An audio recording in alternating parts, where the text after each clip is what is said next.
Hello, everyone. Welcome to another edition of Check-In. Do you feel like you just saw us? Wait until tomorrow. Oh, my gosh. When you go, have we been watching you 3 times in 4 days? Yes, you have. And it'll be 4 and 6 as well. Because I'm exhausted already. The Winnipeg Jets homestand continues. I'm Sara Lusky. He's Jamie Thomas. You are watching the Check-In as we get you ready for tonight's game against the Edmonton Oilers. It is the 3rd and final meeting of the season between these clubs. They have all happened in the last month. Seen a lot of the Oilers. Absolutely have. But we have a jam-packed 30 minutes for you. We have an NHL debut to talk about. I see some people in the chat already questioning whether or not we might be seeing one. Yes, we will talk about that. We'll hear from Josh Morrissey, Cole Perfetti, and then from Edmonton, Dustin Nielsen, who many of you know from CFL on TSN. Exactly. Or his shows with Huss. And Lock Edmonton, Edmonton Sports Talk as well. So he's going to join us to talk a little bit about the Oilers. But quickly, and we're only going to do this quickly because we have talked about it many times. The Winnipeg Jets came up short in their game against the Vegas Golden Knights. I thought for sure this one, they had the 2 points. But again, late game loss. When Kyle Connor scored, did you not think it was done? 100% I thought it was done. Late in the 3rd period, you go, okay. And then they're finally going to get it. I love how they matched up Barron and Lowry in overtime to start things off against Eichel and Marner. I thought that was amazing. So, but they did everything right except win, unfortunately, which has been pretty much the case for a while here. Which is winless now in 10 games. A very scary moment during the game. And in case you haven't heard the update, we did want to pass it along in case you were watching. So Hayden Flurry goes crashing into the boards and had to be stretchered off the ice. You could hear a pin drop in the arena. A very scary scene. He was transported to local hospital by ambulance, but great news was that we thought he was going to have to stay in the hospital overnight. No, he was out that night, and he was around the rink yesterday. Yeah, came from the team meeting. Yeah, but Scott O'Neill gave an update yesterday on Hayden Flurry. Originally we thought he was staying in the hospital all night. He ended up coming home. I don't think he wanted to hang around. He's got the broken nose. He's got a bruised back. I'm not sure what that exactly means, but it's not obviously at first what we thought. It's not serious. He's, as you know, we've seen him going off on a stretcher. So he was banged up pretty good. He felt it. But it's great to see him here today and see him around the room. No concussion symptoms? Well, that part of it, you got to kind of wait and see on it. I mean, bang your head like that hard, and him having some history with it. So I'm not saying it's a concussion yet, but he still has to, go through the next few days here, see how he feels. He may wake up 3 days from now and feel great. May wake up 3 days from now and have some issues. Yeah, obviously a very scary moment. Time kind of stands still in that moment, and it's an intense game. Winning streaks, losing streaks, whatever. But in those moments, it's you think of a lot more than just the game and where things are at, and obviously just scared for your friend and teammate, and but having the faith in our medical staff that they're gonna take care of him the best that they can when he leaves, and they were updating us throughout the game. So just really grateful that by all accounts it could have been a lot worse. So but at the same time it's really scary, and just happy he's doing well today, and we're able to see him here this morning. Of course, that was yesterday, just to be clear. Yeah. But it's great to hear that he was at the rink yesterday, considering everything that we saw on the ice. There was blood on the ice, all that stuff like that. The concern that everybody was having, it was great news to hear that he's out. So he's not out of the woods yet. Obviously, a few days or 2 days from now, we'll find a little bit more if he's clear concussion protocols. Yeah, the Winnipeg Jets have placed him on injured reserve, though. That does open up a roster spot for them. So let's take a look at what the projected lines are. Let's get right to it for tonight against Edmonton. Who is that? You might wonder, who is that? Yeah. Well, that would be another NHL debut. I love these things. Yeah, so do I. Yeah. The solo lab, pretty great. Danny Zhilkin called up yesterday, 22 years old. He's had 7 goals, 14 points in 30 games with the Moose here. He is the 3rd player from that 2022 draft for the Jets that has made an NHL debut, and it will be the 3rd NHL debut that The we others? see this season. Saul Monson, Yep. Thomas Milich. Boom. So No wonder why I hang out with you. we always wondered, Yeah. and that would be Guess- why. Yeah. I hang out with you because you know a lot about the Winnipeg Jets prospects. What can you tell us about Danny Zhilkin? Okay, so Danny Zhilkin, 3rd round pick. That's what I thought you'd go. Sarah, I'm so glad you asked. That's funny you asked that question, Sarah. It was way back in 2022 when Danny Zhilkin was drafted in the 3rd round in Montreal. And the cool part was, remember the rookie tournament in Montreal? That was like full circle moment for him because that's where he had been drafted. And then he got to play in the Bell Center in a full building. And I think from that start, he talked about this today, and you'll hear a little bit in a second. Since the preseason or the summer, he worked really hard. He also had a tremendous tournament in Montreal, and you could see that he was ready to take another step. He has 14 points this year, which is already a career high at the American Hockey League level. His career high was 10 points, which was last year. He's only played 30 games. He's got great speed, great center, great hockey IQ. So for him to play up the middle tonight, I think is a great call by the organization. And Danny Zhilkin spoke with the media. And a smile from ear to ear the yeah. entire time. It was great to see. We'll take you inside the room right now. Yeah, well, I worked really hard, this past summer, and just try to show up every day. I had a few tough seasons with the Moose, obviously, and just being hurt a couple times. So just try to keep positive, play hard as I can, and yeah, when I got the call, obviously, dream come true. Yeah, maybe he just gave me a little bit, confidence coming into the season. I think just every game, try to play, better and better, and the coaching staff with the Moose helped me a lot in the past couple of years, and especially this year. So. Yeah, I just try to carry that confidence into every single game. Yeah, I don't think it's really sunken in yet, So, just being out there in the morning skate and, coming out of the other door and not the Moose side is pretty special. So, yeah. Well, not going to lie, tonight's just going to be my girlfriend because my dad's coming in from Moscow, but he lands at 10:30, so he's just going to miss it. Somebody was joking, pull a few fire alarms. Maybe they'll go into overtime or something. But, yeah, just my girlfriend here tonight. It was Mark Morrison. I was actually sitting in a barber chair, and I missed his first phone call because I was getting a haircut. And then, I was getting up to pay, and he called me again. And, yeah, just overwhelmed with emotion and just started crying while paying for my haircut. It was great, yeah. It was my parents for sure. Yeah, my parents actually declined my call first. I don't know why, but but my parents were the first to find out.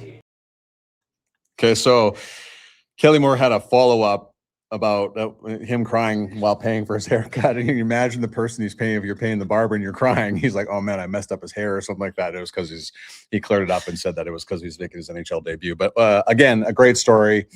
His parents moved Danny and his brother over here from Moscow when he was 9 years old. So he said he didn't speak any English when they first got here. But his English is very good, as you can tell, but it's been a long time coming for Danny Zhilkin, and it's great to see him being rewarded for having such a great year so far with the Manitoba Moose. Yeah, I like James Robinson's comment. Good timing for a fresh cut. Absolutely. Yeah. But I also, with his dad flying over, I mean, I can only imagine the emotions that are going through for his parents, for his dad, as he looks forward to. So we'll see whether or not Danny hopefully is in the lineup, not only tonight, but tomorrow as well when the LA Kings are in town, so that his dad has the opportunity to see it. But I just love the honesty. My parents declined my call. I was paying for my, it wasn't just I was getting my haircut. Yeah, Literally takes you through. I was paying for my haircut when it happened.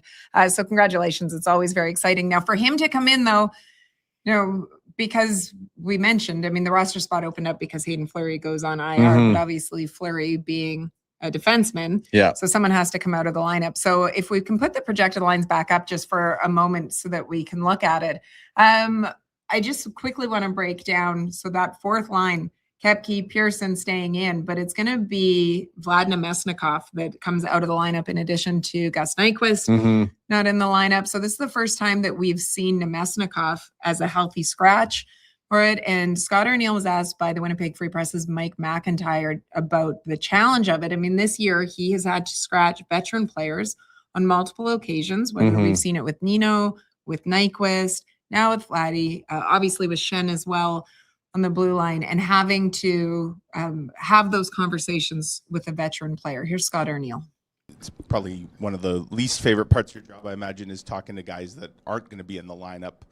But when you have guys like Nino last week, and now it looks like Vladdy tonight, guys that have been really good soldiers for this group, to have to say to them, like, tonight you're not going to be in? What's that like as a coach, and what's the message, I guess? It's the worst part of being a head coach. It really is. Having to tell the player that he's not playing. It sucks. I hate doing it, but this isn't out of the blue.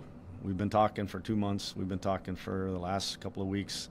This isn't something that anybody that came out of the left field on. They all know that this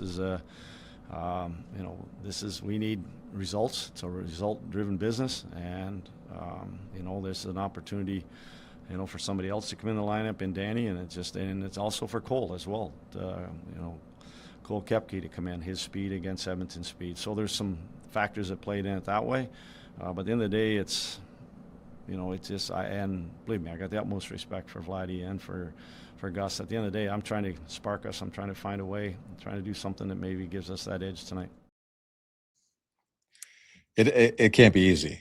Vladislav Demeskov's done a lot of great things for this organization since he came here too, but the production isn't there. Danny Zhilkin has speed, which is great against a team like Edmonton. So there's a lot of method to the madness, I guess is the best way to put it. And Danny Zhilkin would make his NHL debut tonight. Yeah, I imagine when looking at the chat too, people excited to be able to see this. We know that the fan base has been clamoring to see some young players able to come up. And so this is an opportunity we have seen them at various points when injuries have opened up the door.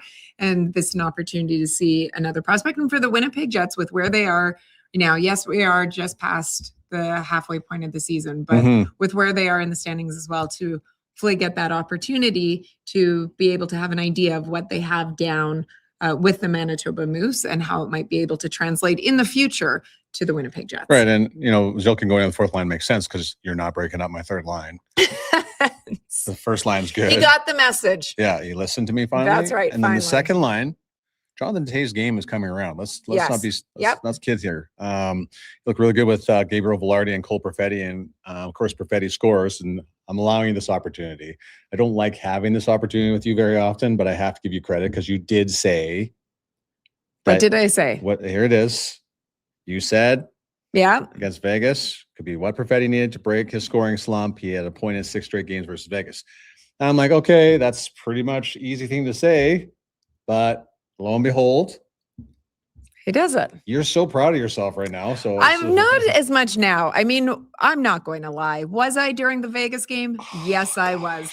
I had opposite ends. So you're where like I way at the other end on of the TSN press box, broadcast, and I could feel your eyes beating. I was doing this. Yeah, just seeing if I was going to acknowledge. Jamie, do you see I'm like, me? Do not make eye contact with Orlesky. Do not make eye contact with Orlesky. That's what I was thinking the whole time. I just covered this team for a long time. Oilers TV walking in there. Boo!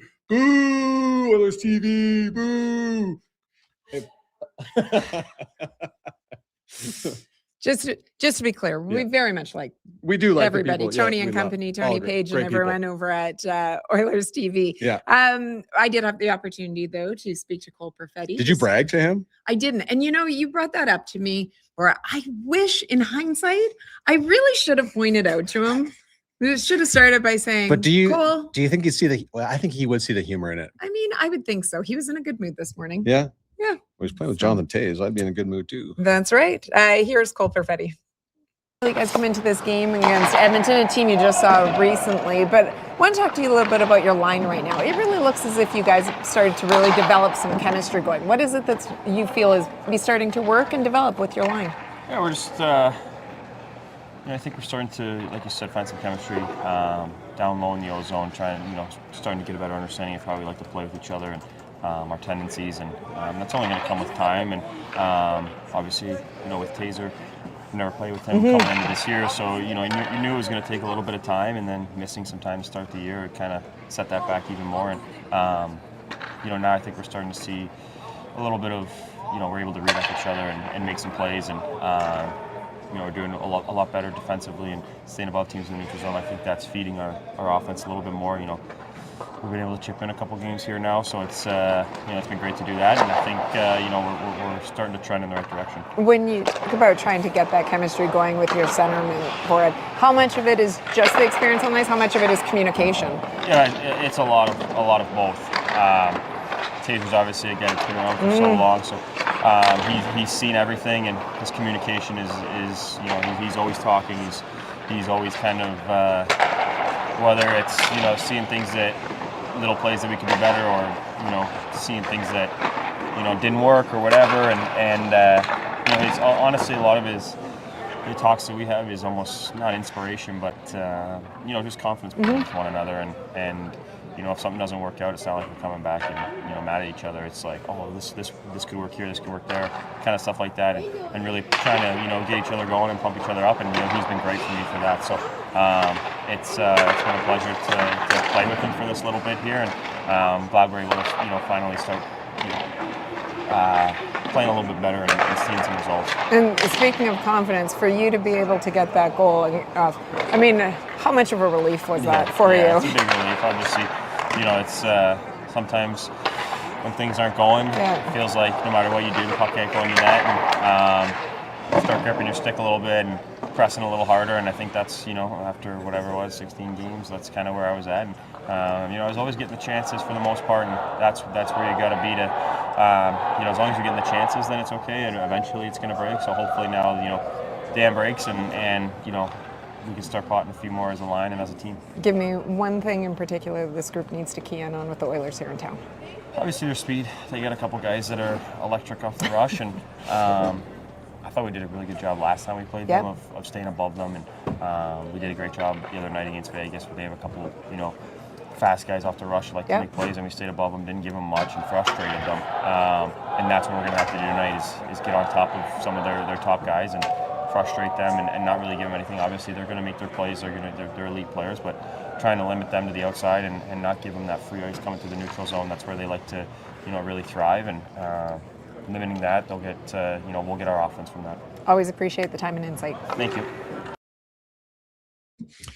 Cole Perfetti, without Sara telling him that you chose him to score a goal. I know. Well, you know, it was. I didn't was want a to very take smooth credit for it. The passing play that led to Cole Perfetti's goal was like Jonathan Toews was behind his back. Yes. And perfectly on the stick of Cole Perfetti, who finished things off. It was beautiful. It was beautiful. Yeah. It was a great moment. So, so good for Cole. He's back in it, that second line. And you're right, he did sound a little bit more relaxed. Phyllis, thank you for pointing out that 100% Hockey had Rick Bowness on the show with Darren Millard and John Shannon, and it sounded like Bones had some good optimism. Look at the 100% Hockey. Well, we just had him on. I know. It is a great. He said to give you a hug, and I'm like, no thanks. But Darren Millard, that is. So yeah, he said he had a lot of fun on the show. So I asked Cole, obviously, at the very end about this Oilers team and going up against them. I like that they've got a couple of guys in particular that have some speed, you think? Let's talk a little bit more about them. This is an Oilers team that's looking to sweep this season series for the first time. I believe it's since 20. They did not deserve to win that game. They did not. Calvin Pickard getting the start again tonight. No surprise there, given how he played. 41 saves would do that. Yeah, he was absolutely lights out when these two teams played here at Canada Life Center just a week and a half ago on December 29th. This is a game in which, just before we get to the rest, this is a game in which scoring the first goal could be important. Now, yes, I know that the Jets have struggled recently, even when scoring, but Edmonton 18-1-3 when scoring first. Yep. When the opponent scores first, they have just 3 regulation wins, which surprises me. 2 regulation wins for Winnipeg. They are 13-6-3, although obviously, and I do recognize that they have struggled to be able to get the wins when scoring first recently. Leading the way, no doubt, for the Edmonton Oilers is the one and only number 97. Yeah, of course, Connor McDavid, throw the old stat up because the board up. Thank you. Most points accumulated during a point streak. This is not bad with active players. So, you know, Connor McDavid only has 39 points in his last 16 games. The Jets were this close to ending his point streak. I think it was at 12 at that moment, but he got an assist on the empty net goal from Zach Hyman. That being said, how many shots combined did Connor McDavid and Leon Draisaitl have the last time these two were here?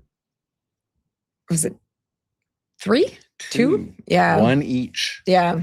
And it's a rare time where I don't think McDavid got wound up at all because the Jets did a great job of making sure he didn't get wound up through the neutral zone. Yeah. I mean, they had some power play opportunities, but there wasn't those times where you're like, oh my God. Yeah. And I think, and you could, I mean, let's be honest, you could feel it in the building that every time he did get the puck, right, that there were people just waiting to see what was going to happen. Would they see a highlight real goal? Would it look like you were watching a video game? And no, the Jets did a good job of containing him. In fact, so Connor McDavid has not scored on Connor Hellebuck. Yes. In the NHL, obviously, 4 Nations, we remember. But since February 19th, 2022. Right. 9 games without scoring against Hellebuck, who will be your starter tonight for the Jets. And no surprise that the first question when we brought in Dustin to talk a little bit about Oilers and to have some fun with us, no surprise that when we finally got around actually to asking questions, that you always have to like set the scene. You have to let our viewers get to know the person. There you go. That we're bringing on the show. Well, Jamie did a great job with it.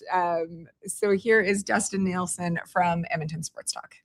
Well, if isn't everybody's favorite CFL broadcaster, it's Dustin Nielsen joining us here on the show to talk about the Edmonton Oilers. You just told us we're the second and third favorite people in Winnipeg.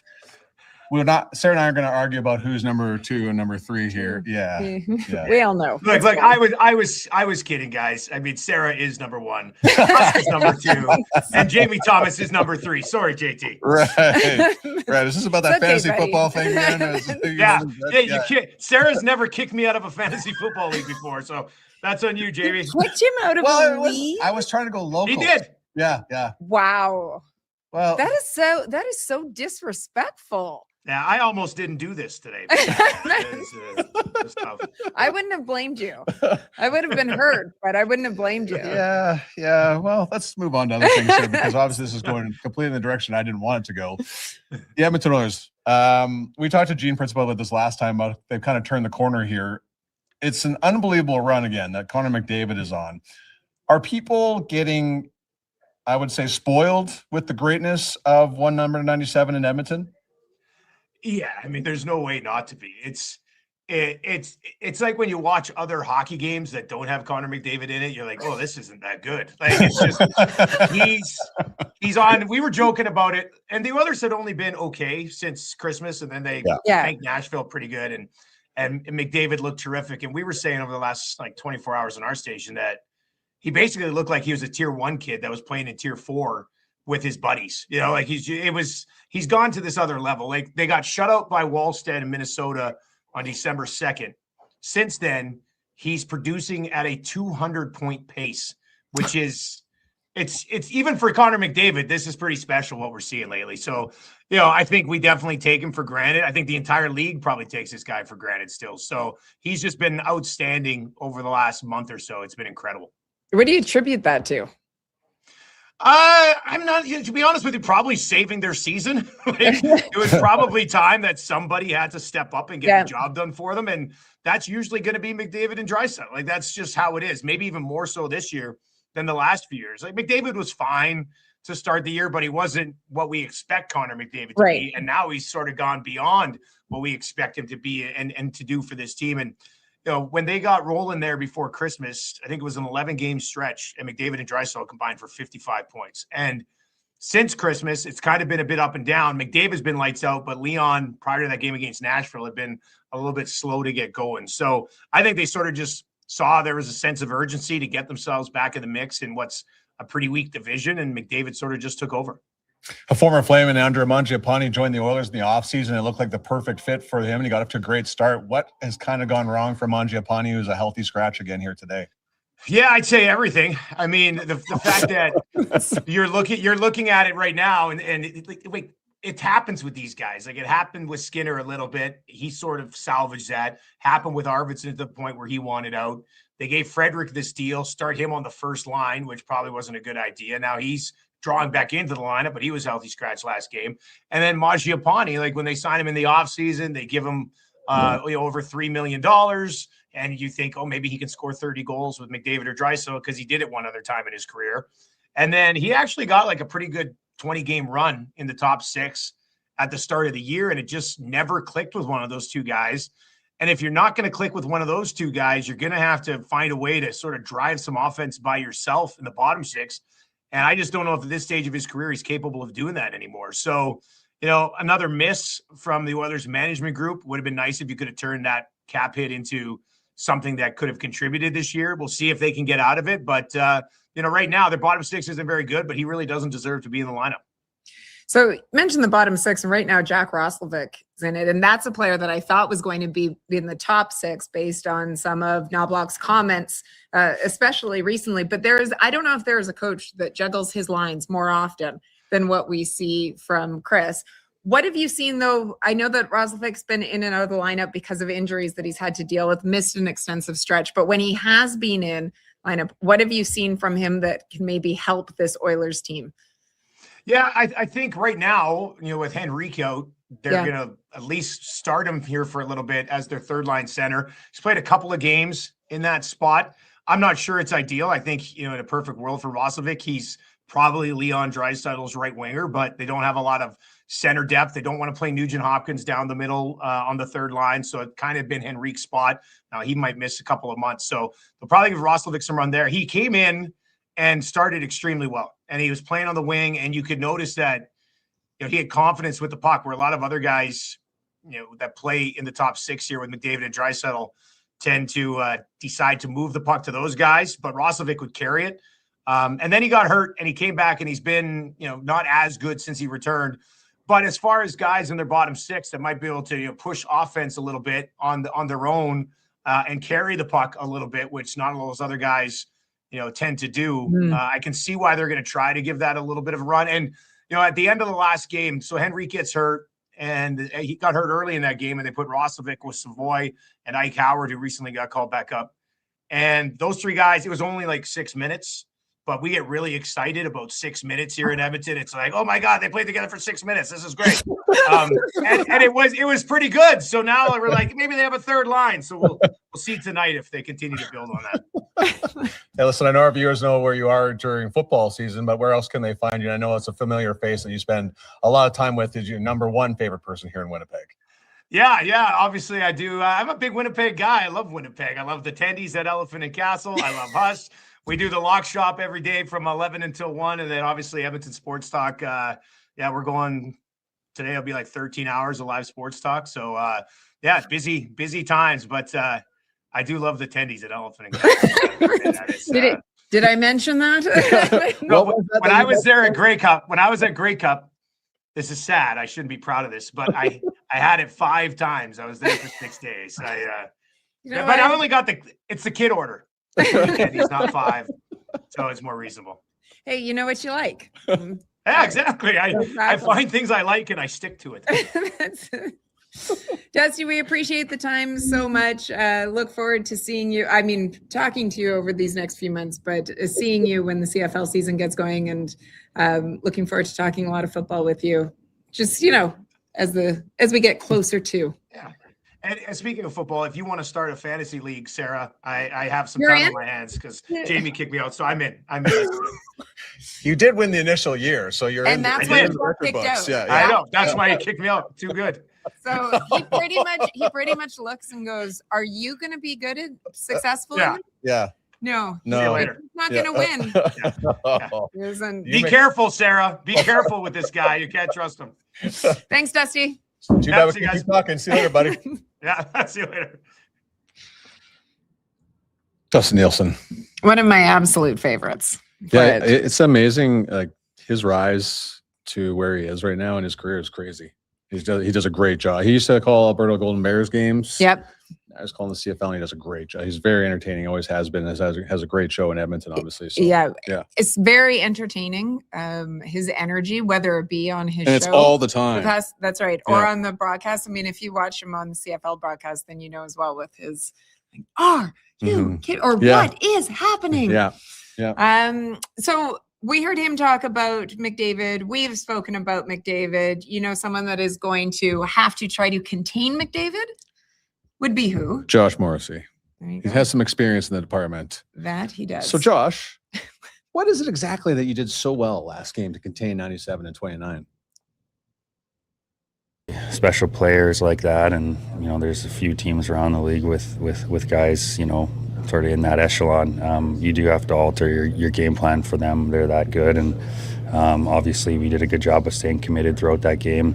To limiting the free chances you give them. I think with players like that, there's going to be times they create opportunities because of how good they are, but trying to limit sort of the freebies or giving them, you know, free offense or odd man rushes. I mean, you know, they're gonna feast on that. So I think we just did a really good job of being committed to, you know, obviously being aware when they're out there and, you know, trying to limit anything that we could give them for free. And again, like I said, they're going to create, but minimizing that. Some of the nights lately when your offense has been going, you haven't checked as well, but then when you've been checking really well, you've been having trouble generating enough offense. How do you sort of find the sweet spot there?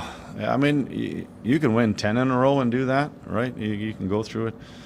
It just seems like that, you know, right now that when one of those is off, it's in the net, you know, and it's where, you know, like I've mentioned before, you can give up 10 chances and, you know, when you're on a roll, it seems like that nothing happens and you win hockey games. And then for us right now, every little moment matters. Every single moment matters. It might be a wall play in the second period. It might be a breakout in the third. It might be a coverage situation. It might be a specialty team situation. And right now, that's the hard part. Is that you're trying to get over top of each and every one of those, and that's the frustrating part. Is that there's a lot of good hockey being played, but obviously, like I mentioned earlier, we still have to do more because we're not winning. We have to do more.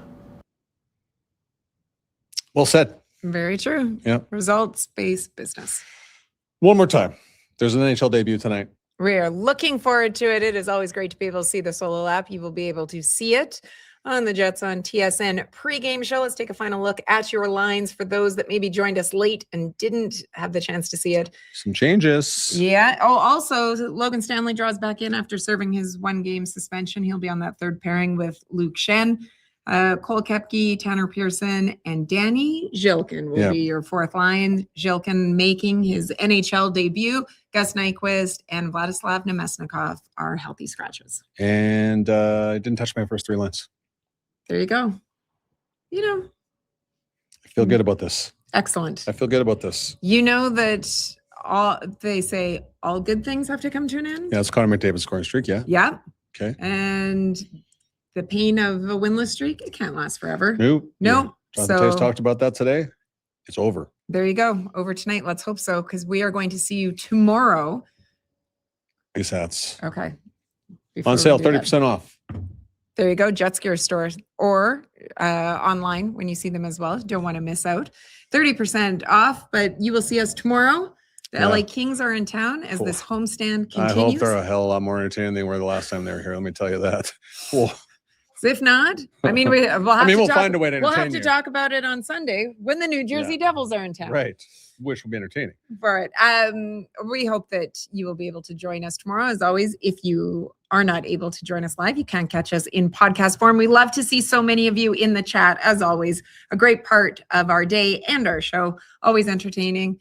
Jamie, it was a great show on your part. You did great work today. Wow. There you go. Are we recording this? So we're going to take that last part. I complimented you earlier. You complimented me at the end. We're on a roll here. Maybe that's what it was. We were so negative towards one another that it was trickling into the team. So now our positivity is going to go over there, across the hall in that dressing room. Win time. There you go. Well, we will find out later on tonight, and we will recap it all with you tomorrow. Thanks so much, everybody, for joining us and checking in. See you, everybody.